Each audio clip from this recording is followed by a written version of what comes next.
Assalamualaikum warahmatullahi wabarakatuh.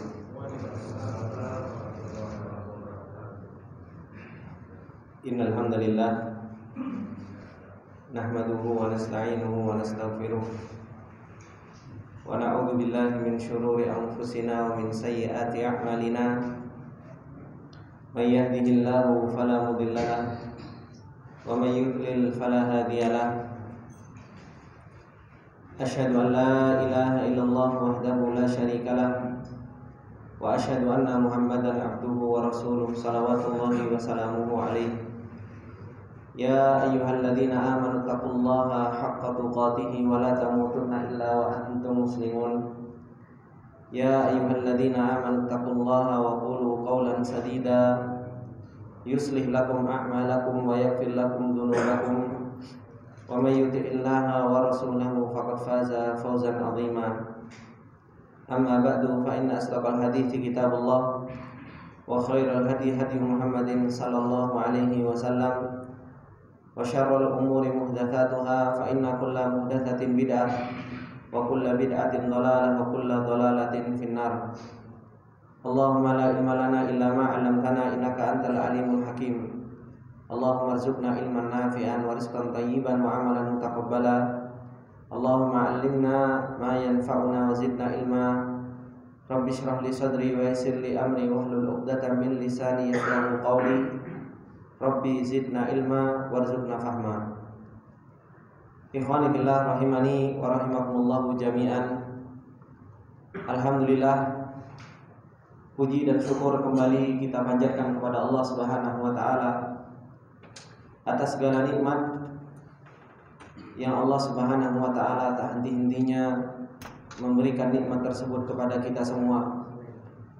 Dan kembali Allah Subhanahu wa taala masih memilih kita untuk bisa duduk di majelis ilmu, untuk kita bisa saling ta'awun 'alal birri wat taqwa, untuk kita bisa saling tolong-menolong di dalam yang namanya kebaikan dan ketakwaan kepada Allah Subhanahu wa taala.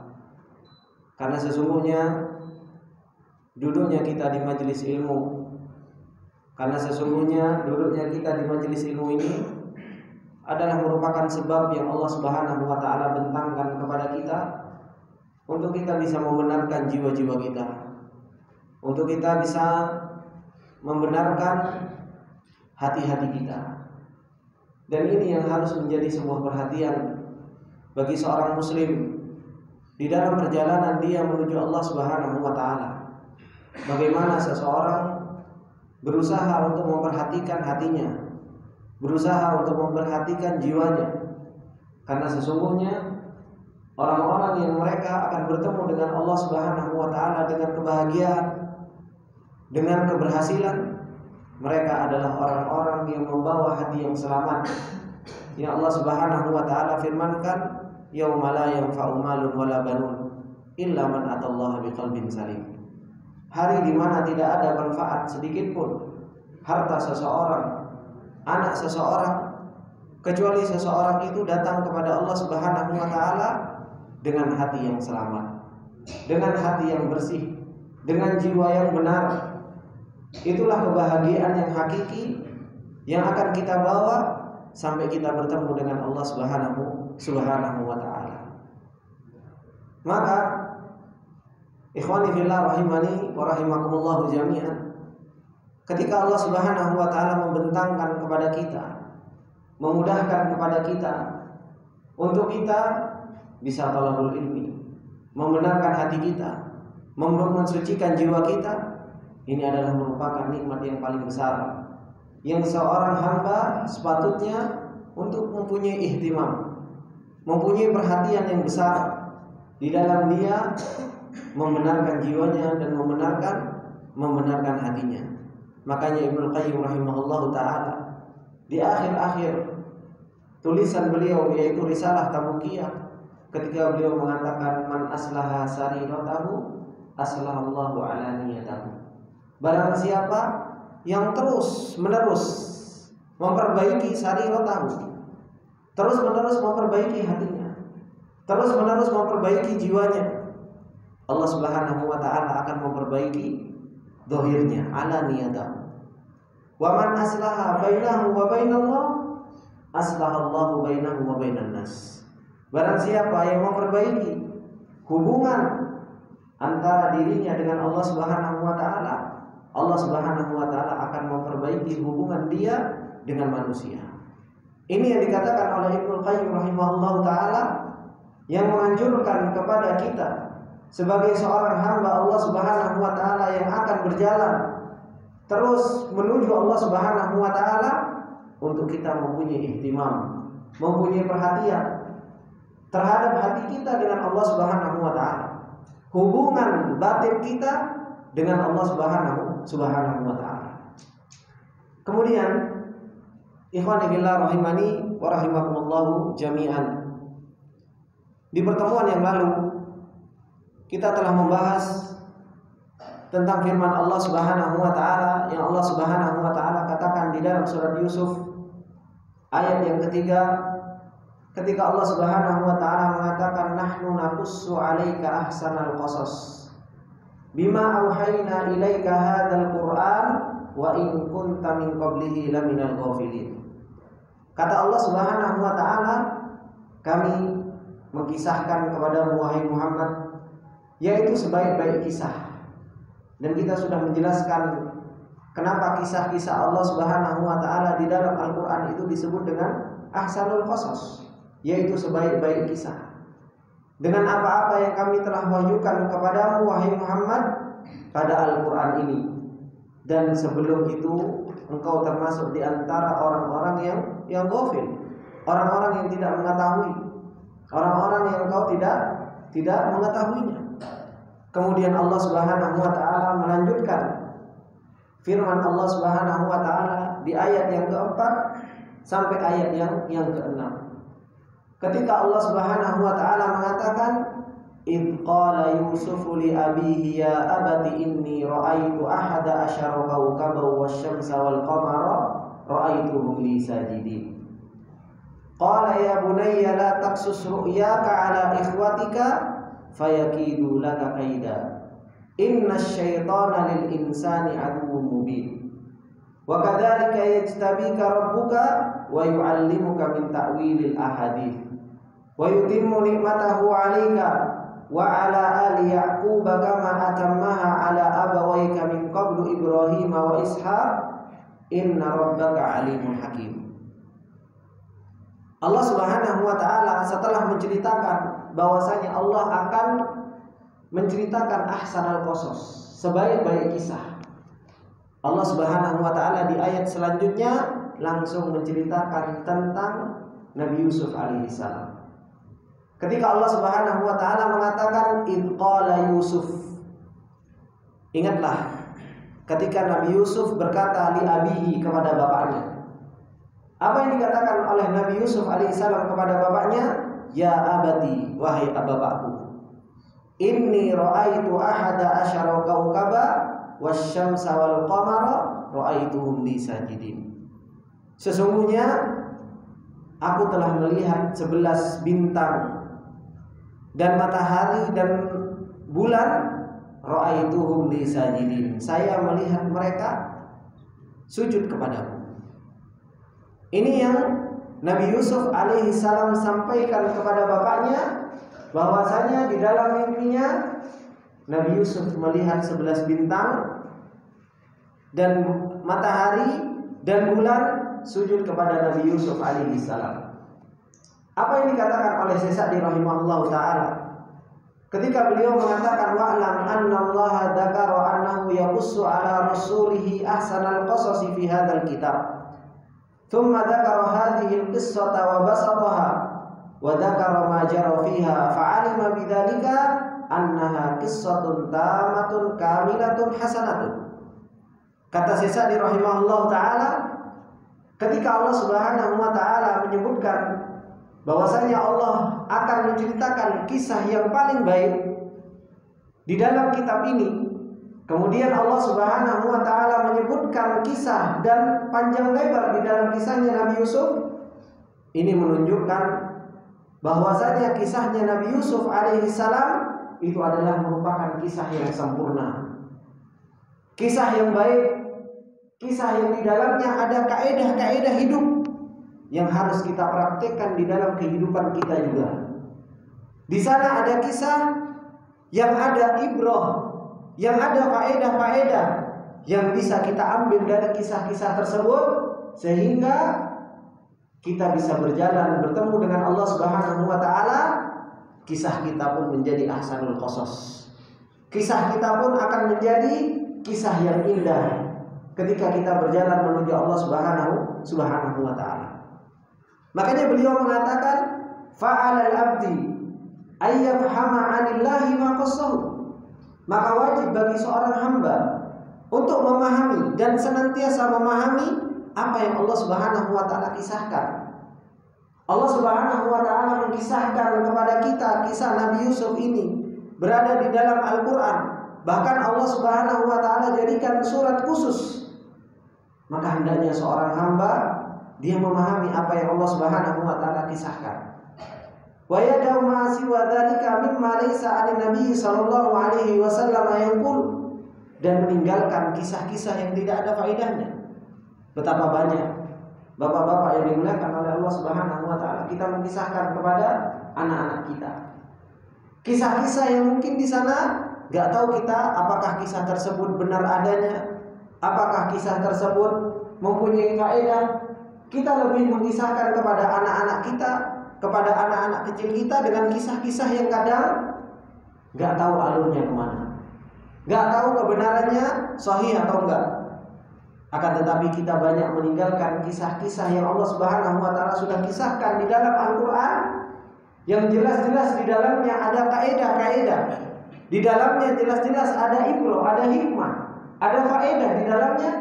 Kita tinggalkan, kita tidak ceritakan kepada anak-anak kita. Pasti orang-orang tua dahulu banyak sekali dahulu kalau kita di kampung ya, kita kumpul, ayo sambil cerita diceritain kan seperti itu. Yang diceritain, alhamdulillah kalau guru ngaji biasanya ceritanya cerita-cerita apa namanya? Cerita-cerita nabi-nabi gitu. Terkadang ada orang yang kumpul-kumpul ceritanya segala karu-karuan yang diceritakan si ini dan lain sebagainya, padahal belum tentu kisah tersebut adalah merupakan kisah yang benar.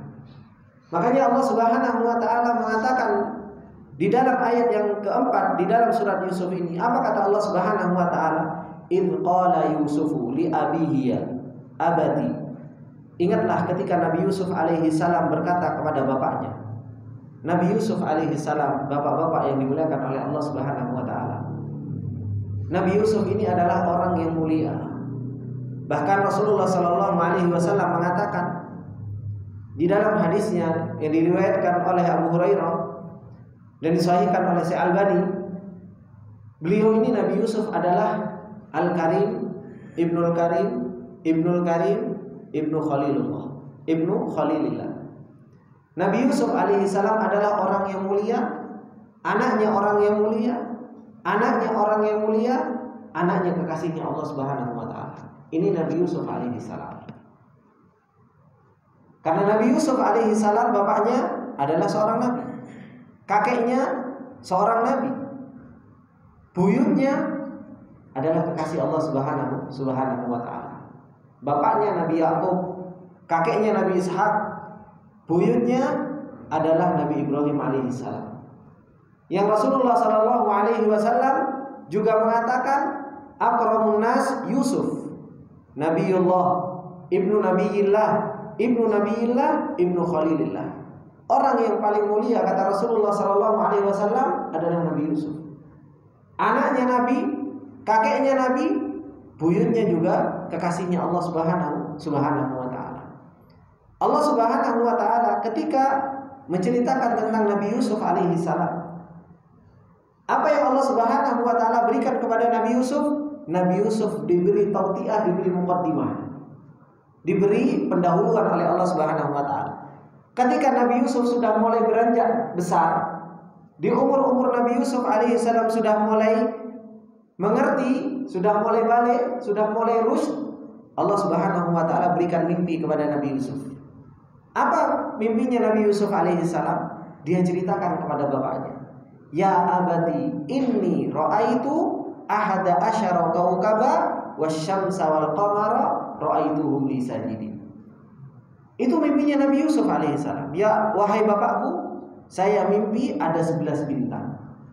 Dan ini yang ditafsirkan oleh para ulama, 11 bintang ini adalah merupakan apa? Saudara-saudara Nabi Yusuf alaihissalam.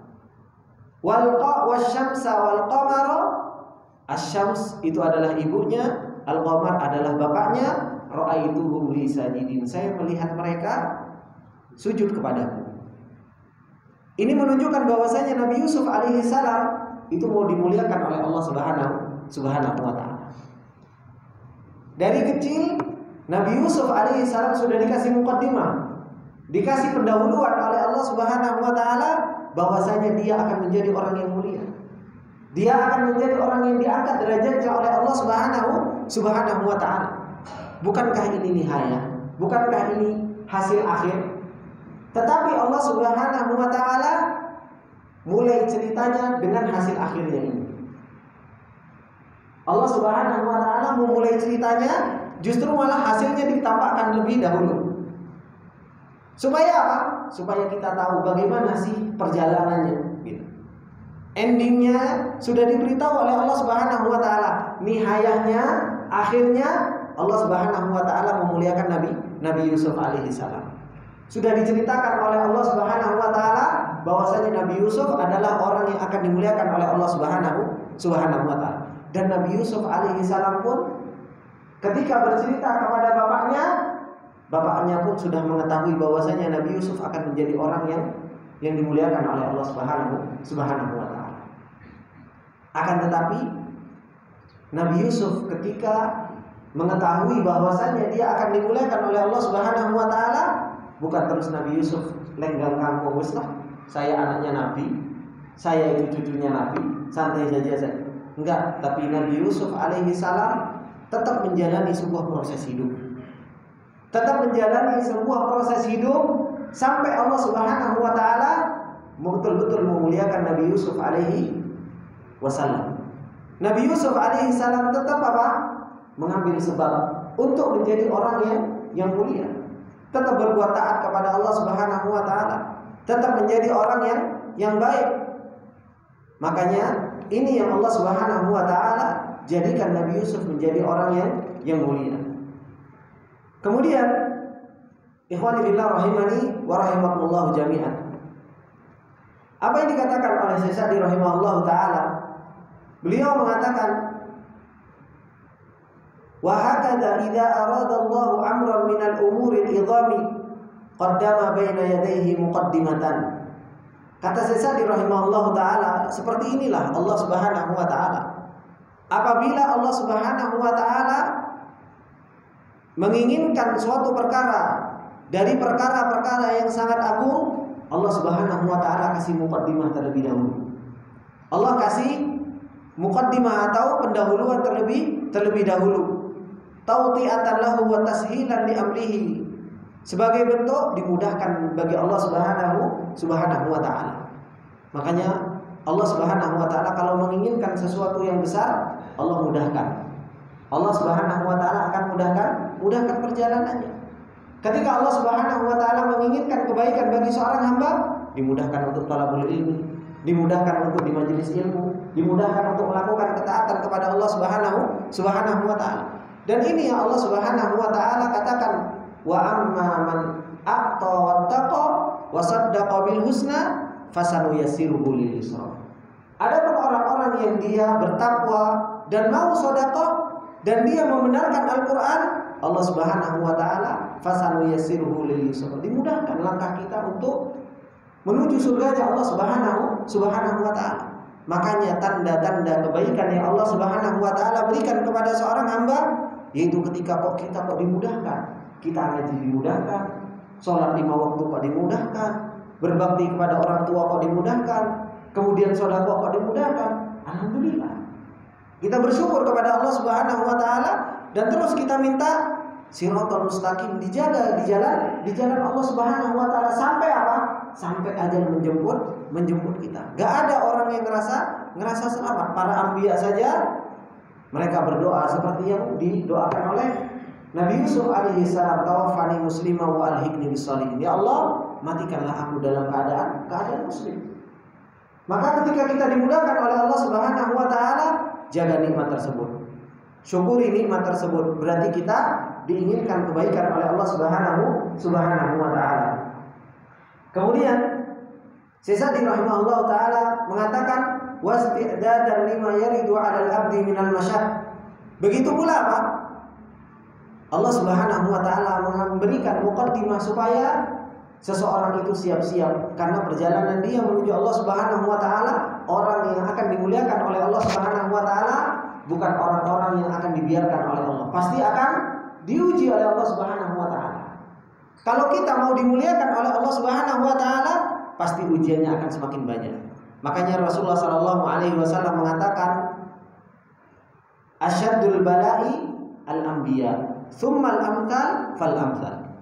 Ujian yang paling berat yang Allah Subhanahu wa taala berikan kepada seorang hamba itu ujian yang Allah Subhanahu wa taala berikan kepada para nabi. Kemudian yang semisalnya, kemudian yang semisalnya, kemudian yang semisalnya.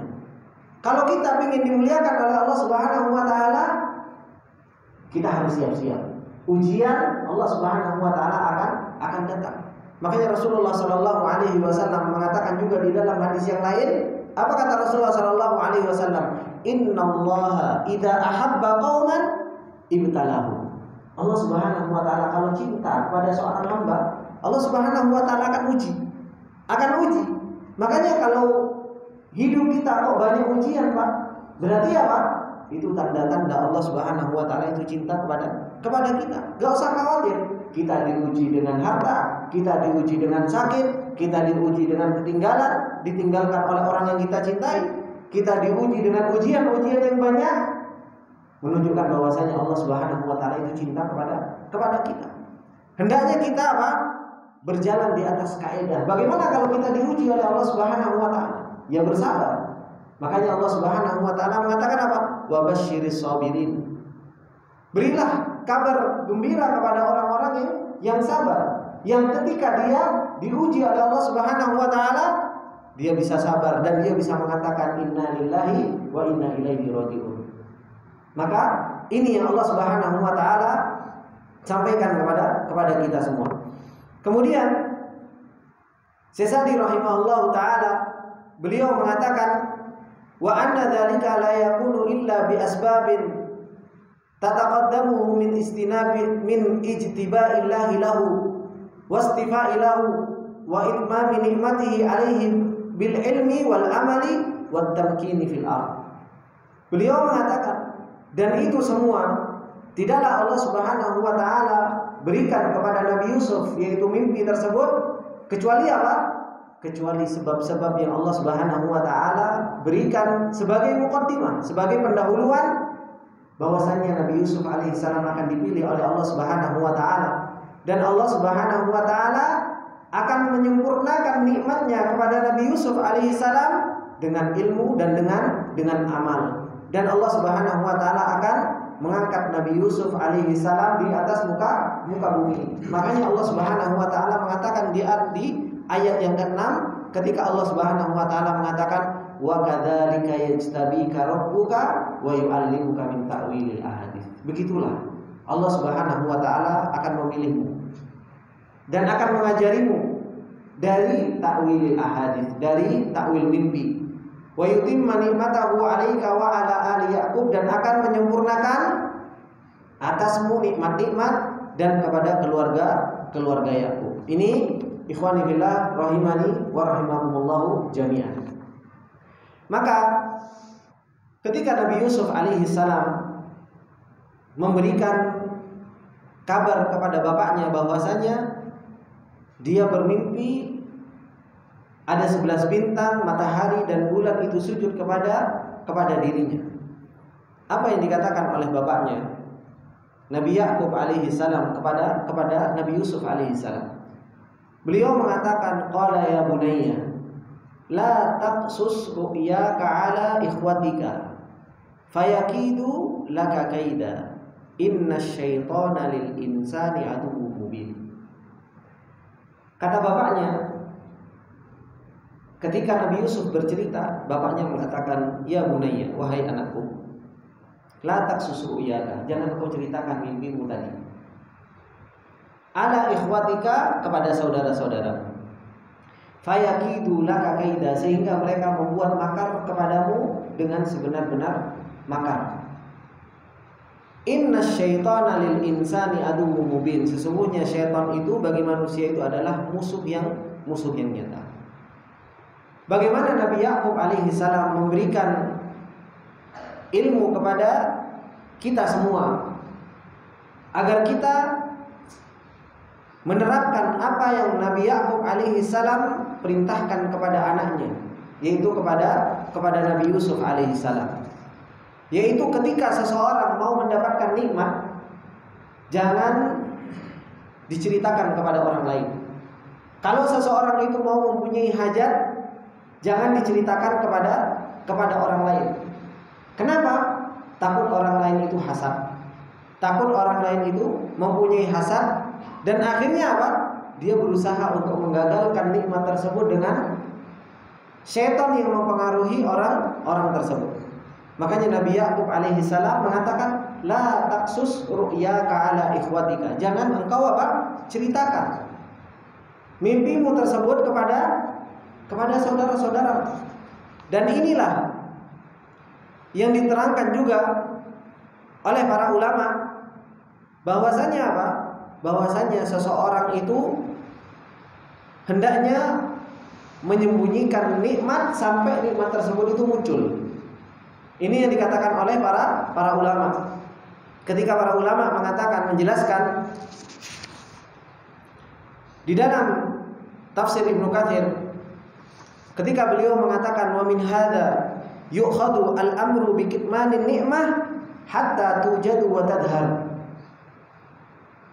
Dari ayat ini diambil bahwasanya hendaknya seseorang itu menyembunyikan hajatnya sampai seseorang itu hajatnya itu nampak, baru seseorang itu boleh boleh menyampaikan nikmat tersebut kepada orang lain. Sebagaimana datang di dalam hadis Rasulullah sallallahu alaihi wasallam. Kata Rasulullah sallallahu alaihi wasallam, "Istainu ala qada'il hawaiji bi kitmaniha." Mintalah tolong untuk menunaikan hajat-hajatmu itu dengan apa? Dengan kita menyembunyikan nikmat-nikmat tersebut. Hajat, kalau kita mau punya hajat, jangan diumbar terlebih dahulu. Kita mau naik haji, kita mau umroh, kita mau melakukan punya hajat-hajat yang lain, jangan kita umbar terlebih dahulu. Sampai kapan? Sampai betul-betul nampak bahwasanya kita betul-betul mau menunaikan hajat tersebut. Ini yang Rasulullah Sallallahu Alaihi Wasallam sudah sampaikan kepada kita semua. Fa inna kulli dzi nikmatin mahsudun, karena sesungguhnya setiap ada orang mendapatkan nikmat, di situ ada orang yang hasad, yang akan hasad kepada kita semua. Dan di dalam riwayat yang lain yang disahihkan oleh Syekh Albani, beliau mengatakan apa? Istainu ala inja'il hawaiji bil kitmani fa inna kulla dzi nikmatin mahsudun. Mintalah tolong untuk mencapai hajat-hajat yang kita inginkan dengan apa? Dengan menyembunyikan hajat tersebut. Dengan menyembunyikan hajat tersebut. Sampai apa? Sampai kita betul-betul sudah dekat hajatnya, sudah tampak, baru boleh kita share kepada orang lain. Dan ini yang dikatakan oleh para ulama. Ketika para ulama mentafsir hal ini, apa yang para ulama katakan? Beliau mengatakan anna mas'alat at-tahdits bin ni'ami laha fiqhun, bahwasanya menceritakan hajat atau nikmat yang kita miliki itu ternyata ada fikihnya. Ada fikihnya. Bagaimana fikihnya? Para ulama mengatakan fa idza kunta tarju minal ladzi tuhdithuhu bi ni'matillahi 'alaika ayyadu wallahu laka bil barakati wa annahu sayafrahu li farhika fahina idzin haddithu bin ni'mah. Maka para ulama mengatakan, kalau kau lihat orang yang kau akan ceritakan ini, kita punya nikmat, kita mau hajatan kawinan, mau hajatan sunatan, mau hajatan haji, mau hajatan umroh, atau hajatan yang lain yang nikmat yang Allah Subhanahu wa taala berikan kepada kita. kita lihat kalau orang yang mau kita ceritakan ini dan kita cerita kepada dia orangnya ini adalah orang baik, insya Allah dia orangnya gak hasatan, dan justru malah dia mendoakan berkah kepada kita, mendoakan kemudahan kepada kita, maka apa? Fahadithu bin ni'mah, maka gak apa-apa kita ceritakan kepada orang tersebut. Kalau kita yakin di dzon kita, prasangkaan kita bahwasanya orang ini gak akan hasad kepada kita, maka apa? Ceritakan. Ini yang dikatakan oleh para ulama. Kemudian wa idza kunta tarahu hasidan yukhattitu litatmirika wa yas'a fil kaidi laka faltaktum anhu hadhihi ni'mah. Kalau kau lihat orang yang kau ceritain ini, yang kau mau ceritakan ini, ternyata dia takutnya dia hasad, takutnya justru malah hatinya ada penyakit kepada kita, maka apa? Faltaktum, maka hendaknya kita sembunyikan. Jangan cerita-cerita kepada orang tersebut nikmat yang kita akan laksanakan atau hajat yang kita punya. Karena apa? Karena Allah Subhanahu wa taala mengatakan di dalam surat Yusuf ini, fayakidu laka kaida. Takutnya apa? Mereka akan memberikan apa? Makar kepada engkau. Maka dari sini, ikhwani billah rahimani wa rahimakumullah jami'an, apa yang Nabi Yakub alaihi salam terangkan kepada kita semua ketika Nabi Yakub alaihi salam mengatakan kepada Nabi Yusuf alaihi salam, qala ya bunayya la taqsus ru'yaka ala ikhwatika fayakidu laka kaida. Inna syaitana lil insani aduwwum mubin. Nabi Yusuf alaihi salam menjalankan perintahnya bapaknya, tidak cerita-cerita. Ya sudah, kata bapaknya jangan cerita, Nabi Yusuf alaihi salam enggak cerita. Disimpan sendirian oleh Nabi Yusuf alaihi salam. Makanya Nabi Yusuf alaihi salam ketika nanti di akhir-akhir, ketika Nabi Yusuf alaihi salam sudah menjadi orang yang diangkat derajatnya oleh Allah Subhanahu wa taala, kemudian saudara-saudaranya, bapaknya, ibunya datang dan sujud sebagai bentuk memuliakan Nabi Yusuf. Apa kata Nabi Yusuf? Hada ta'wilu ru'ya. Ini loh ta'wil ru'ya. Yang lainnya baru sadar, oh ternyata dahulu Nabi Yusuf alaihissalam pernah mimpi seperti ini. Yang tahu siapa? Yang tahu hanya Nabi Yusuf alaihissalam bersama bapaknya. Karena apa? Karena Nabi Yusuf alaihissalam gak cerita ke siapa-siapa. Maka faedah yang bisa kita ambil dari kisahnya Nabi Yusuf alaihissalam bersama bapaknya dengan mimpi ini, yaitu apa? Yaitu seseorang berusaha untuk apa? Untuk jangan, kalau bahasa sekarang ya Pak ya, gak usah ember gitu kan. Gak usah ember. Mau apa? Ember, semuanya tahu. Mau apa? Semuanya tahu. Dan ini subhanallah, di zaman sekarang apalagi dengan media sosial, semuanya tahu. Bukan hanya tetangga, orang yang jauh aja di kampung sana tahu dengan hajat kita, dengan keinginan kita. Padahal juga belum tentu terjadi, belum tentu apa? Belum tentu terrealisasikan. Makanya seseorang ketika dia sudah belajar bagaimana kaidah yang Allah Subhanahu wa taala ajarkan kepada kita di dalam kehidupan kita, Allah Subhanahu wa taala mengajarkan untuk apa? Untuk kita tenang. Kita mau punya hajat, gak usah keluar lebih dahulu. Tenang aja. Nanti kalau sudah nampak, kalau sudah betul-betul ada, baru kita sampaikan kepada orang-orang tersebut. Kemudian termasuk di antara faedah yang bisa kita ambil dari apa yang Nabi Yakub alaihi salam sampaikan kepada Nabi Yusuf alaihi salam ketika beliau mengatakan, qala ya bunayya la taqsus ru'yaka ala ikhwatika fayakidu laka kaida innasyaitana lil insani aduwwum mubin. Bahwasanya apa? Mimpi seseorang itu kalau tidak ditakbirkan, maka apa? Maka dia akan masih ngambang. Tapi kalau seseorang itu sudah ditakwilkan, biasanya terjadi. Dan ini yang hadis yang diriwayatkan oleh Muawiyah, Rasulullah sallallahu alaihi wasallam mengatakan, ar-ru'ya ala rajulin ta'irun ma lam tu'bar. Fa idza abbarta waqa'at.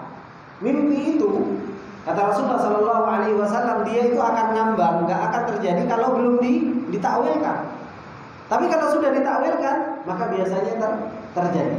Biasanya terjadi. Makanya Rasulullah Shallallahu Alaihi Wasallam memberikan kabar kepada kita, kalau kita mimpi buruk, disuruh nyimpen atau enggak? Disuruh nyimpen. Kalau kita mimpi buruk, jangan diceritakan kepada orang-orang. Kalau kita mimpi buruk, jangan diceritakan kepada orang-orang. Kalau seseorang mimpi buruk, yang disunahkan oleh Rasulullah Shallallahu Alaihi Wasallam bangun, kemudian dia ta'awud, kemudian dia apa? Balik badan, dirubah posisi tidurnya. Ini yang Rasulullah Shallallahu Alaihi Wasallam ajarkan kepada kita. Kalau kita mimpi buruk, jangan cerita kepada orang-orang, sudah simpan saja. Dan kita minta perlindungan kepada Allah Subhanahu Wa Taala, jangan sampai mimpi tersebut apa? Mimpi tersebut terjadi kepada kita semua. Kemudian apa yang dikatakan oleh Syekh Sa'di rahimahullah taala ketika beliau mengatakan inna syaitana lil insani aduwwun mubin, sesungguhnya syaitan itu bagi manusia adalah musuh yang nyata. Syekh Sa'di rahimahullah taala mengatakan la yafturu anhu lailan wala naharan wala sirran wala jiharan fal bu'du 'anil asbabil ladzi yatasallatu biha 'alal abdi aula famtatala yusufu amra abihi wa lam yukhbir ikhwatahu bidzalika bal katamahu anhum. Kata Syekh Sa'di rahimahullah taala inna syaitana lil insani aduwwun mubin, sesungguhnya syaitan itu adalah musuh yang nyata bagi manusia. Allah Subhanahu wa taala ngabarkan kepada kita, bapak-bapak yang dimuliakan oleh Allah Subhanahu wa taala, bahwasanya musuh kita itu adalah syaitan, dan syaitan ini adalah musuh yang nyata, betul-betul musuh kepada kita. Dari awal iblis dikeluarkan dari surga, iblis sudah apa? Nabuh gendang perang kepada kita. Kita musuhan wahai manusia. Sudah pokoknya kita musuhan. Enggak ada istilahnya persahabatan di antara kita. Makanya iblis saja apa? Sampai bersumpah, qala fa bi izzatika la ughwiyannahum ajmain. Dengan keagunganmu ya Allah, saya betul-betul akan apa? Menyesatkan mereka semua. Kira-kira Bapak yang dimuliakan oleh Allah Subhanahu wa taala, ada musuh kita, dia selalu mengintai kita dan berusaha untuk membahayakan kita. Kita waspada apa enggak? Ketemu saja kita enggak mau. Kalau dia tinggal di Bekasi, gimana caranya saya enggak tinggal di Bekasi bareng sama musuhnya? Apalagi musuhnya berbahaya, membahayakan jiwa kita. Nah, ini syaitan. Allah Subhanahu wa taala mengatakan bahwasanya syaitan adalah musuh yang nyata. Bahkan Syekh Sa'di rahimahullah taala mengatakan la yafturu anhu lailan wala naharan, enggak pernah ada putus asanya, enggak pernah ada capeknya, enggak pernah ada istirahatnya. Lailan wa naharan. Baik siang hari, malam hari, syaitan enggak pernah ada putus asanya, enggak pernah ada capeknya. Berusaha untuk apa? Berusaha untuk menyesatkan kita. Berusaha untuk apa? Menggelincirkan kita. Syaitan berusaha untuk apa? Untuk bagaimana kita itu terjatuh dari siratal mustaqim. Ini yang Allah Subhanahu wa taala kabarkan kepada kita. Makanya Syekh Sa'di rahimahullah taala beliau mengatakan apa? Fal bu'du 'anil asbab, maka hendaknya seseorang itu jauh-jauh dari sebab-sebab allati yatasallatu biha 'alal abdi. Yang dimana seseorang itu akan apa? Akan digulingkan, akan dikalahkan, akan disesatkan oleh syaitan. Seseorang itu jauh-jauh dari yang namanya apa? Jauh-jauh dari namanya makar syaitan. Makanya Allah Subhanahu wa taala kalau berbicara tentang masalah makar syaitan, Allah mengatakan apa? Wala tattabi'u khutuwatis syaitan. Jangan kalian ikuti apa? Khutuwatis syaitan. Karena syaitan itu bikin khutuwat. Bikin rancangan. Syaitan itu bikin rancangan. Makanya kalau syaitan mau menjatuhkan seseorang itu kepada suatu maksiat, nggak langsung seseorang itu udah kamu zina langsung, nggak langsung seperti itu. Tapi apa? Chatlah dulu sama dia, chat dulu. Oh nggak apa-apa, dia teman SMA kok, aman. Ya. Habis itu chat, nanti reunian, ketemu reunian. Terus seperti itu. Syaitan itu pokoknya satu-satu. Nanti pas ketemu reunian, subhanallah ya, ternyata dulu kok biasa-biasa saja, pas ketemu reunian kok tambah STW, tambah memesona gitu kan. Tahu STW ya Pak? Setengah tua gitu. Tambah STW kok tambah mempesona gitu kan? Wah, terus setan itu memberikan khutuat seperti itu. Makanya Ibnu Qayyim rahimahullah taala beliau menulis bagaimana setan itu menjatuhkan seseorang ke dalam sebuah maksiat itu punya tahapan-tahapan. Nah, kalau seseorang itu betul-betul tahu tahapan-tahapan setan, putus asa setan sama kita. Bagaimana setan itu disebutkan oleh Ibnu Qayyim rahimahullah taala datang berusaha untuk menjatuhkan kepada kesyirikan. Kemudian kalau syirik gak mampu, jatuhkan kepada yang namanya kebid'ahan. Kebid'ahan gak mampu kepada kabair. Kabair gak mampu, sogoir. Sampai setan itu Pak, bagaimana dia menyibukkan kita dengan sesuatu yang mubah dan kita meninggalkan sesuatu yang afdol. Itu bagaimana setan berusaha untuk menyesatkan manusia sampai sebegitunya. Manusia disibukkan dengan sesuatu yang mubah. Gak apa-apa Ustaz, ini kan mubah. Iya, memang mubah. Tapi di sana ada yang lebih afdal. Ada yang lebih afdal. Makanya para salafus saleh dahulu sampai mereka untuk melawan syaitan, mereka apa? Meninggalkan sesuatu yang mubah karena karena takut jatuh terhadap sesuatu yang haram. Makan-makan nongkrong mubah itu enggak, Pak? Mubah. Ya kan? Makanya kalau sekarang ayo kita nongkrong di kafe, Masya Allah. Sekarang banyak kafe-kafe salafi gitu kan, kumpul di kafe-kafe tersebut apa? Ikhwan-ikhwan yang berjenggot, Masya Allah. Dihabiskan waktunya untuk ngopi, untuk ngobrol dan lain sebagainya. Awal mulanya apa? Masya Allah, kita ngobrol agama di kafe. Mantap kan Pak? Judulnya ngobrol agama diskusi di kafe. Nanti apa? Ngobrol agama di kafe mubah kok. Nanti ujung-ujungnya terus setan itu akan memberikan khutuat. Nanti lama-lama apa? Mulai gibah. Yang dulu awalnya inginnya untuk ngobrol agama, sudah di kafe sudah nggak ngobrol agama, ngobrolnya bisnis dunia aja. Hilang tujuannya. Seperti itulah setan berusaha untuk apa? Untuk menggelincirkan manusia itu begitu luar biasa. Makanya Syekh Sa'di rahimahullah taala beliau mengatakan apa? Wal bu'du 'anil asbabil lati yatasallatu biha 'alal 'abdi aula. Seorang hamba itu menjauh dari sebab-sebab di mana syaitan akan menggelincirkan kita, itu jauh lebih baik. Enggak usah ngerasa, "Oh, saya kan seorang salafi, sunni, alhamdulillah kuat imanannya." Enggak usah ngerasa hebat dengan diri kita. Enggak usah ngerasa kepedean. Hendaknya seseorang betul-betul menjauh dari yang namanya syubhat, menjauh dari yang namanya syahwat, menjauh dari yang namanya sebab-sebab seseorang akan digelincirkan syaitan. Hendaknya seseorang itu menjauh. Makanya Allah Subhanahu wa taala mengatakan tilka hududullah. Tilka hududullah, itulah batasan-batasan Allah Subhanahu wa taala. Fala taqrabuha, jangan kau mendekati. Allah Subhanahu wa taala mengatakan itulah batasan-batasan Allah. Jangan kau mendekati sampai engkau melewati batasan-batasan Allah. Mendekati saja nggak boleh oleh Allah Subhanahu wa taala. Menunjukkan kita harus punya benteng, kita harus punya apa? Harus punya ilmu di dalam bagaimana syaitan itu membuat makar kepada kita semua. Kalau seseorang, bapak-bapak yang dimuliakan oleh Allah Subhanahu wa taala, kalau seseorang itu punya ilmu, dan dia kenal dengan Allah Subhanahu wa taala, maka apa? Maka dia bisa melihat keadaan. Melihat keadaan. Dan itulah ahlul ilm.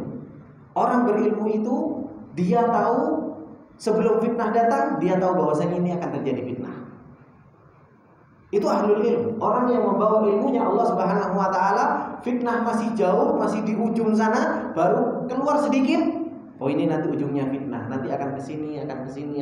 Dia akan tahu. Itu ahlul ilm. Tetapi musibahnya yaitu apa? Kalau ahlul ilm, pembawa ilmu, nggak tahu fitnah kecuali apa? Fitnah itu sudah datang. Baru terjadi fitnah, waduh, baru tahu. Ini bukan ahlul ilm, ini sama aja kayak orang awam. Nggak ada bedanya dengan orang awam.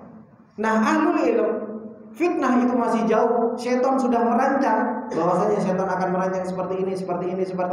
Nanti akan terjadi seperti ini. Maka apa? Maka seorang pembawa ilmu itu harus betul-betul mengetahuinya, ditutup.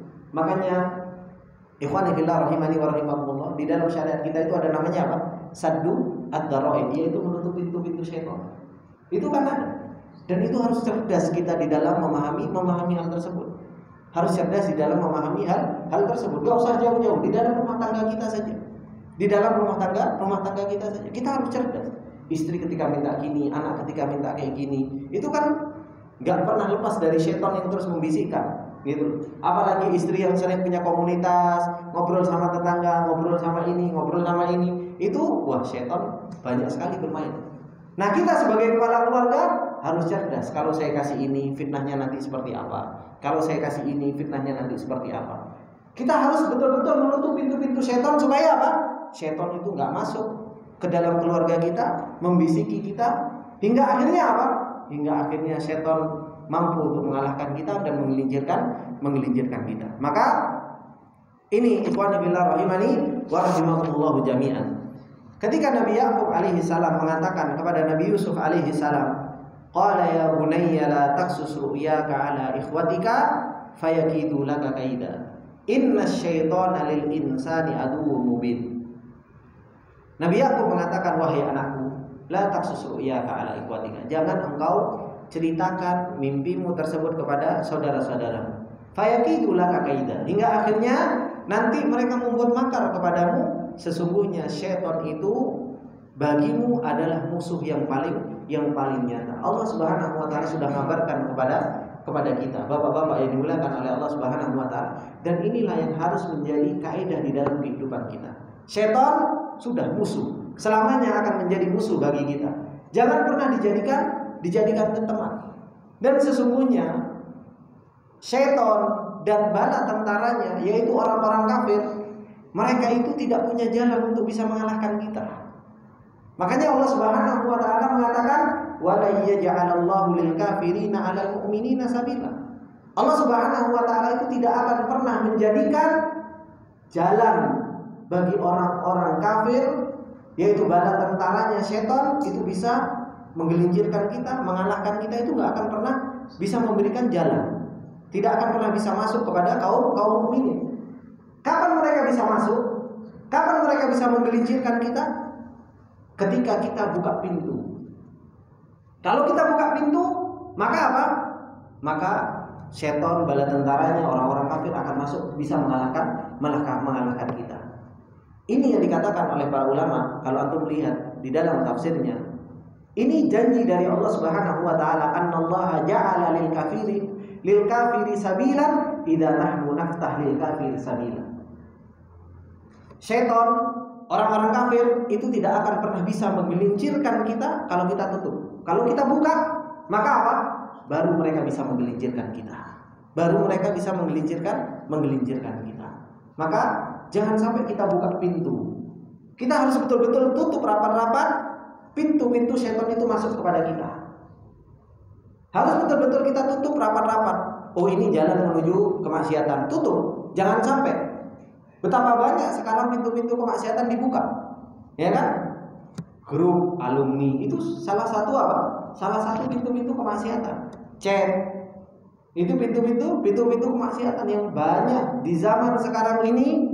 Fitnahnya begitu luar biasa. Maka Allah Subhanahu wa taala mengatakan, "Innasyaitana lil insani aduwwun mubin." Sesungguhnya syaitan itu bagi manusia itu adalah musuh yang nyata. Kemudian Allah Subhanahu wa taala mengatakan di ayat yang ke-6, apa kata Allah Subhanahu wa taala? Wa kadzalika yajtabika rabbuka wa yu'allimuka min ta'wilil ahadits. Begitulah Allah Subhanahu wa taala akan memilihmu, wahai Nabi Yusuf alaihi salam. Allah Subhanahu wa taala akan mengangkat derajat Nabi Yusuf, tapi Nabi Yusuf alaihi salam disuruh mengambil sebab kemuliaan.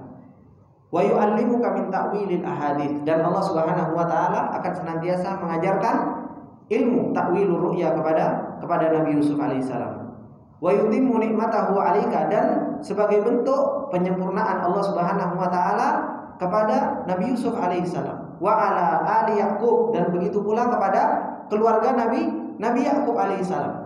Dan dari ayat ini Allah Subhanahu wa taala sudah memberikan kabar kepada kita bahwasanya nanti endingnya orang-orang yang berbuat zalim mereka akan bertobat. Kenapa? Allah Subhanahu wa taala mengatakan wa yutimmu nikmatahu 'alaika wa ala ali Yakub. Keluarga Yakub juga akan mendapatkan kebaikan dari proses perjalanan. Bukan hanya Nabi Yakub, bukan hanya sekedar ibunya, tapi saudara-saudaranya Nabi Yusuf alaihissalam yang awalnya berbuat dolim kepada Nabi Yusuf, itu pun nanti akan mendapatkan nikmat hidayah, nikmat iman. Meskipun apa? Meskipun nanti keimanan mereka setelah mereka mengambil sebab, keimanan mereka bertingkat-tingkat. Nabi Yusuf alaihissalam tinggi, saudara-saudaranya masih di bawah Nabi Yusuf alaihissalam. Kapan? Setelah mereka menjalankan sebuah proses. Kama atammaha ala abawaika min qablu Ibrahim wa Ishaq inna rabbaka alimun hakim. Sebagaimana Allah Subhanahu wa taala telah menyempurnakan nikmat tersebut kepada kedua bapakmu sebelumnya, yaitu Nabi Ibrahim dan Nabi Ishaq. Inna rabbaka alimun hakim. Sesungguhnya Allah Subhanahu wa taala Maha Alim. Ditutup oleh Allah Subhanahu wa taala dengan Allah Subhanahu wa taala menyebutkan nama Al-Alim. Bahwasanya semua cerita ini itu semua di bawah ilmunya Allah Subhanahu wa taala. Dan Hakim, semua di bawah hikmahnya Allah Subhanahu wa taala. Semua ada ibrahnya.